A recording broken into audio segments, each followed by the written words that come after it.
ಪ್ರಜಾಪ್ರಭುತ್ವ ವ್ಯವಸ್ಥೆಯಲ್ಲಿ ಶಾಸಕರಾಗಿ ಆಯ್ಕೆಯಾದವರು ಜನತೆಯ ಕಷ್ಟಕ್ಕೆ ಸ್ಪಂದಿಸಿಲ್ಲವಾದರೆ ಅವರು ಜನರಿಂದ ತಿರಸ್ಕರಿಸಲ್ಪಡುತ್ತಾರೆ ಎಂಬುದು ಚನ್ನಪಟ್ಟಣ ಉಪಚುನಾವಣೆಯಲ್ಲಿ ಸಾಬೀತಾಗಲಿದೆ ಎಂದು ಜಿಲ್ಲಾ ಗ್ಯಾರಂಟಿ ಯೋಜನೆ ಸಮಿತಿ ಜಿಲ್ಲಾಧ್ಯಕ್ಷ ಹಾಗೂ ಮಾಜಿ ಶಾಸಕ ಕೆ. ರಾಜು ಅಭಿಪ್ರಾಯಪಟ್ಟರು. ಚನ್ನಪಟ್ಟಣ ಕ್ಷೇತ್ರದ ವಂದಾರಗುಪ್ಪೆ ಗ್ರಾಮ ಪಂಚಾಯಿತಿ ವ್ಯಾಪ್ತಿಯ ಮುನಿಯಪ್ಪನದೊಡ್ಡಿ ಗ್ರಾಮದಲ್ಲಿ ಕಾಂಗ್ರೆಸ್ ಅಭ್ಯರ್ಥಿ ಸಿಪಿ ಯೋಗೇಶ್ವರ್ ಪರ ಮತಯಾಚನೆ ಮಾಡಿ ಅವರು ಮಾತನಾಡಿದರು. ಚನ್ನಪಟ್ಟಣದ ಉಪಚುನಾವಣೆ ನಡೀತಾ ಇದೆಯೋ ಅದಕ್ಕೆ ನಮಗೆ ನಮ್ಮ ಪಕ್ಷದ ನಾಯಕರು, ನಮ್ಮೆಲ್ಲ ನಾಯಕರು ಆದಂಥ ಸನ್ಮಾನ್ಯ ಡಿ ಕೆ ಸುರೇಶ್ ಅವರು ನನ್ನನ್ನು ಮತ್ತು ನೆಲಮಂಗಲ ಶಾಸಕರಾದ ಶ್ರೀನಿವಾಸ್ ಅವ್ರನ್ನ ಮತ್ತು ಕೋಲಾರ ಶಾಸಕರಾದ ಮಂಜುನಾಥ್ ಅವ್ರನ್ನ ಉಸ್ತುವಾರಿಗೆ ಕೊಟ್ಟಿದ್ದಾರೆ. ನಾವು ಈಗಾಗಲೇ 2-3 ಸಾರಿ ಹಳ್ಳಿಗಳಿಗೆ ಭೇಟಿ ಕೊಟ್ಟಿದ್ದೀವಿ. ಒಳ್ಳೆಯ ವಾತಾವರಣ ಇದೆ. ವಿಶೇಷವಾಗಿ ಸರ್ಕಾರದ 5 ಗ್ಯಾರಂಟಿಗಳನ್ನು ಜನ ಭಾಳ ಖುಷಿಯಿಂದ ಒಪ್ಕೊಂಡಿದ್ದಾರೆ.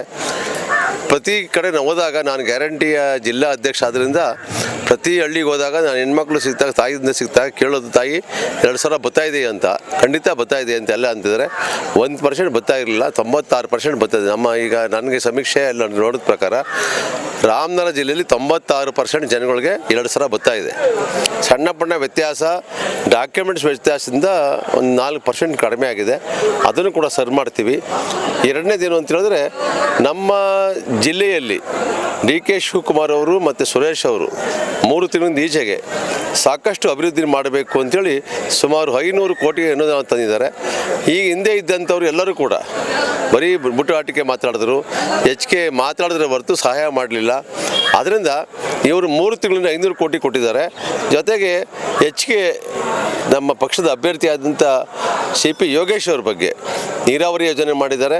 ಇವೆಲ್ಲ ಕಾರ್ಯಕ್ರಮವನ್ನು ಹಾಕೊಟ್ಟಿರೋದ್ರಿಂದ ಸಿ ಪಿ ಯೋಗೇಶ್ ಅವರ ಜಯ ಖಂಡಿತ ಸತಸಿದ್ಧ ಅಂತ ಹೇಳ್ತಾ ಇದ್ದಾರೆ. ಎಲ್ಲ ಜಾತಿಯವರು, ವಿಶೇಷವಾಗಿ ಅಲ್ಪಸಂಖ್ಯಾತರು, ಹಿಂದುಳಿದ ವರ್ಗದವರು ಮತ್ತು ದಲಿತರು ಎಲ್ಲರೂ ಕೂಡ ವಿಶೇಷವಾಗಿ ಹೆಚ್ಚಿನ 3/4 ಭಾಗ ಮತವನ್ನು ನಮಗೂ ಕೂಡ ಆಗ್ತಾ ಇದ್ದಾರೆ.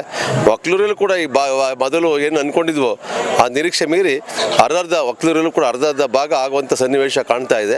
ಅದರಿಂದ ಸುಮಾರು ಬಹುಮತದಿಂದ ನಮ್ಮ ಪಕ್ಷದ ಅಭ್ಯರ್ಥಿಯಾದಂಥ ಯೋಗೇಶ್ ಅವರು ಗೆಲ್ತಾರೆ ಅಂತ ಹೇಳ್ಕೊಂಡಿದ್ವಿ. ಎಷ್ಟು ಮತದಿಂದ ಗೆಲ್ಬೋದು? ಈಗ ನಾನು ಜಾಸ್ತಿ ಹೇಳಿದ್ರೆ ಅದೊಂಥರ ಉತ್ಪ್ರೇಕ್ಷೆ ಆಗಬಾರ್ದು.